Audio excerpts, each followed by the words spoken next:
যারা ধর্মদ্রোহী ধর্ম ব্যবসায়ী তারাই ফেরকাবাজি করবে, যারা ধর্ম ব্যবসায়ী না তারা আমার কথাগুলো নিয়ে ফেরকাবাজি করবে না, কারণ আমার কথাগুলো হচ্ছে ধর্ম ব্যবসা বন্ধ করার জন্য। আরেকটা কথা হলো আমার যখন আমি এটা এই কথাটা আল্লাহ আমাকে বুঝাইছে, আমার হাসি চলে আসছে।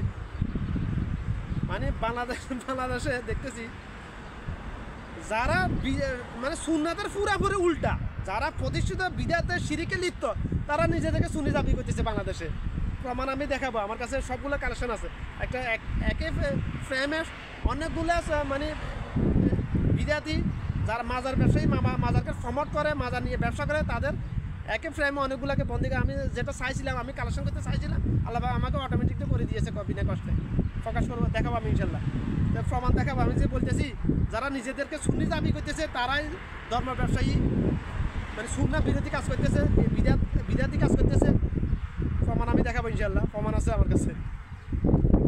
বাংলাদেশে আহলে হাদিস, আহলে কোরআন, সুন্নি, ওহাবি অনেকগুলো সেক্টর আছে না, কিন্তু সুন্নি তারাই দাবি করতেছে যারা সুন্নাতের পুরো উল্টা চলতেছে, যারা বিদাত করতেছে প্রকাশ্যে, যারা মাজার ব্যবসা করতেছে, মাজার পূজা যাই সিজদা দিতেছে, মাজারকে প্রমোট করতেছে প্রতিটা কথার মাধ্যমে, তারাই নিজেদেরকে সুন্নি দাবি করতেছে। এই কথাটা আমার মাথায় একটা হাসি আসে ভাই, কী করবো ভাই, ধরে রাখতে পারি না।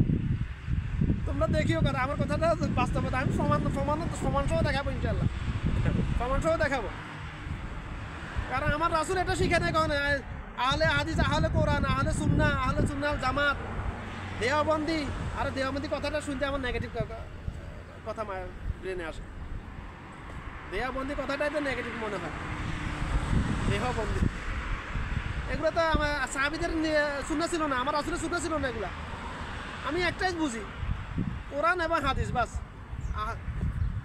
আহলে কোরআন হলে সে মুসলমান হতে পারবে না, শুধু আহলে হাদিস বললে সে মুসলমান হতে পারবে না। কিন্তু বাংলাদেশে মসজিদে আলাদা আলাদা, আহলে কোরআন, আহলে হাদিস, মসজিদের নামে দিচ্ছে আলাদা আলাদা। একই জায়গায়, এখানে একটা মসজিদ, এখানে একটা মসজিদ, কয়েকশো মিটারের মধ্যে। একজনে আহলে কোরআন মুসলমান ফেরকাবাজি নিয়ে মানুষ একে অপরের শত্রু হয়ে যেতেছে। খালি আফসোস, কী বলবো আর ভাই। আফসোসের বিষয় হলো যাদেরকে হক্কানে আলেম লিস্টে যাদের নাম ছিল, তারা এখন ইউনুসের ফাঁসাটা শুরু করছে। ইউনুস প্রকাশ্য ইহুদিদের দালাল, ইহুদিদের সাপোর্টার, প্রকাশ্য আমেরিকার দালাল, আমেরিকার এজেন্ডা।